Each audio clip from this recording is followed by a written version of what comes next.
So this weekend, we're going to pause. I want you to pause from the busyness, all the craziness back home, right? I know it's a work day, but get out of it and allow yourself to dream big, really big, and then do what the one thing says and double it, 10x it, add zeros to it, make it a moonshot, whatever terms you want to use. It is possible.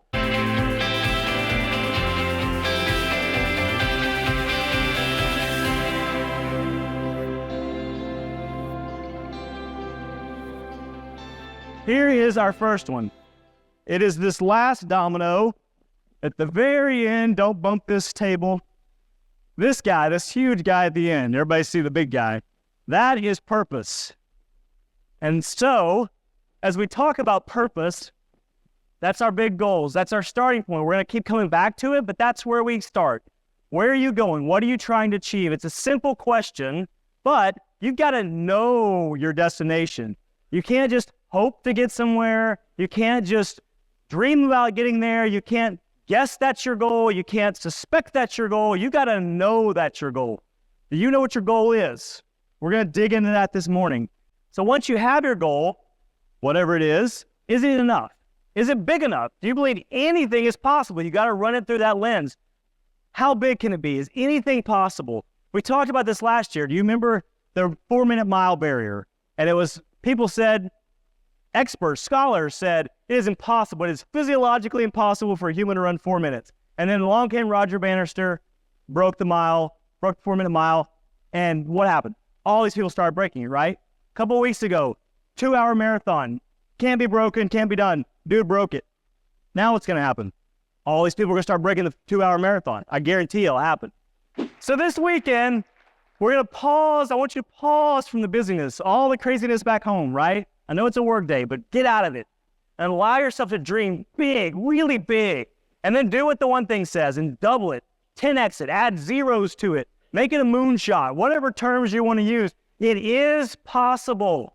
Be specific. Let yourself go there. It's going to be potentially ridiculous. It's going to be logic defying probably, but go there. Believe despite the facts, not because of the facts. Think beyond what you currently know or see. Visualize what that future looks like.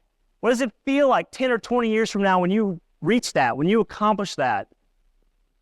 And then write it down. Look at Michael Phelps. This is crazy. He's 8 years old. I would like to make the Olympics. That's like our dreams out there, right? It's like the video. I want to be an Olympic athlete. He did it. How did he do it? Look how, at the very bottom. I will accomplish these goals by concentrating hard, working hard, and coming to every practice. He went to practice every single day of his life for 10 years. Birthdays, Christmas, Thanksgiving, weekends. Why did he do it? He said, if I swim on Sundays, when all my competition rests on Sundays, I will get one day better than them every week. And look what happened. It's this little teeny tiny, you guys aren't going to be able to see it, teeny tiny domino. You guys can see it and tell them about it later. Look how tiny that is. It is tiny. It's like this. I can't pick it up because I think I'll screw that up. But it's like this, right? It is taking this crazy big goal and breaking it down to something very realistic, unrealistic to realistic. And we're going to teach you the skill for that. You got to have skills for these things. So that's called 411. But that tiny domino, it's insignificant. It's ordinary. It's not consequential really in any way, but it's part of the process. When you do that little domino over and over and you keep compounding, you keep building, you keep getting a little bit bigger, then you get there, right? This is Picasso with those sketches, thousands of them. This is Phelps swimming that single lap, Serena hitting that backhand over and over. It's J.K. Rowling writing 500 words a day, right? Over and over and over. It's Warren Buffett reading a prospectus just over and over every day. All these pieces of greatness coming together, making this puzzle ultimately that looks magnificent. Little things matter. So make them good things on your journey to whatever destination you set out and you know about. All right, next one, progression. This is the fact that they are all 1.5 times bigger. It's growing, it's increasing, right? This is where we get to deliberate practice. Little things don't stay the same size, they grow. Otherwise you stagnate. So you're stretching. This is my new favorite topic, deliberate practice. We're going to talk a lot about this. So how do you do that? It's not luck, right? Look what Serena says.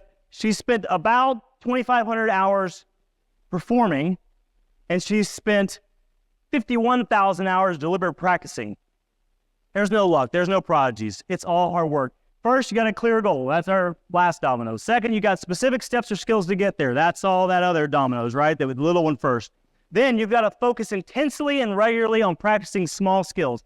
The key is stretching just beyond your current skill level, out of your comfort zone, not in the panic zone, but right in that learning zone, right?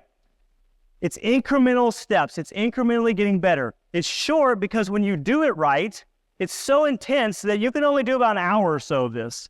I'll show you in just a second. If you're having fun, if your mind is wandering during what you think you're doing when you're practicing, you're not doing it right. It's intense and it's regular. It's not every once in a while. You've got to do it all the time regularly. And then fourth is feedback, and you need an experienced coach. You need someone to give you feedback on what you're doing right, what you're doing wrong, how to practice better, give you that instant real-time feedback on what you're doing. It's not a once-a-year performance evaluation. It is regular feedback, and you got to find new approaches when you get to obstacles to get around them, right? You're going to have failures. You're going to have things that happen. And yes, you will just fail. But it's expected when you're doing deliberate practice. You don't want to obviously keep failing at the same things over and over. That's a problem. But those falls, they're part of the learning process.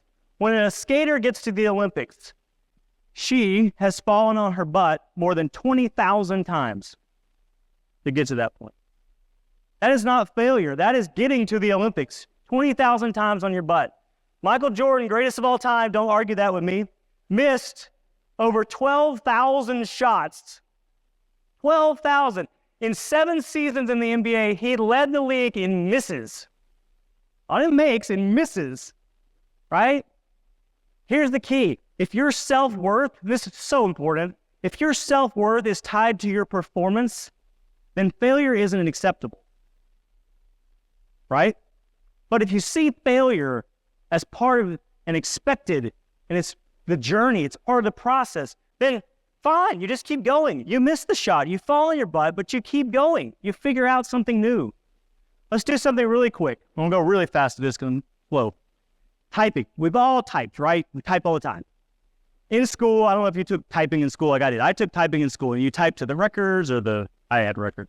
Type to the records, and you're typing, and you're learning, and you get better, right? You learn how to type properly, and you go, and you get better. And you get to the point where you probably type 40 to 50 words a minute. That's normal. That's average for most people. And then what happens? You plateau. How many hours, how many thousands of hours have you typed since you learned to type? What happened? Where did all those hours go? Why didn't they make you better? It's because you weren't deliberately practicing typing. You were just typing, right? That's the difference. You get good enough to pass the class. You get good enough to keep up with your schoolwork in college. You get good enough to type at work and keep up, right? But you're not getting better. You're typing thousands of hours, but you're not getting better. You're nowhere near 80 to 90, which is what professional typists type at. And you're nowhere near, not even touching the world record, which is over 200 words a minute. You could be if you deliver practice, but you didn't. You don't. And so for something like typing, it's totally fine. You don't need to be the greatest typer of all time. That doesn't need to be your goal, right? Probably. But there are things in life, the things that really matter, your goals, your dreams, the things you want to be exceptional at, your one things. Those things matter, and those are the things you got to deliberately practice. Otherwise, you won't improve. You will just be typing, metaphorically, whatever it is you're doing, your goal is, you'll just be typing, and you're not going to get better. You have zero chance, zero, to achieve that greatness. Next is perseverance. This is the fact that there's a lot of dominoes. There's not just one or two. This is a long period of time this takes.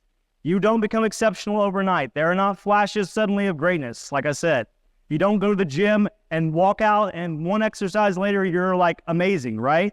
It's a long path to achieve the exceptional, whatever that is. And this is where most people quit. This is why February gyms are empty already from all of New Year's resolutions, right? But Mylan says, I don't care who you are, only what you do. That is the greatest thing in the world. Your brain, your myelin doesn't care who you are, what your background is, what you are right now, only what you do. The point isn't to master or achieve crazy big goals in a month or 2 months or a year. It's about perseverance for the entire journey, all the way through.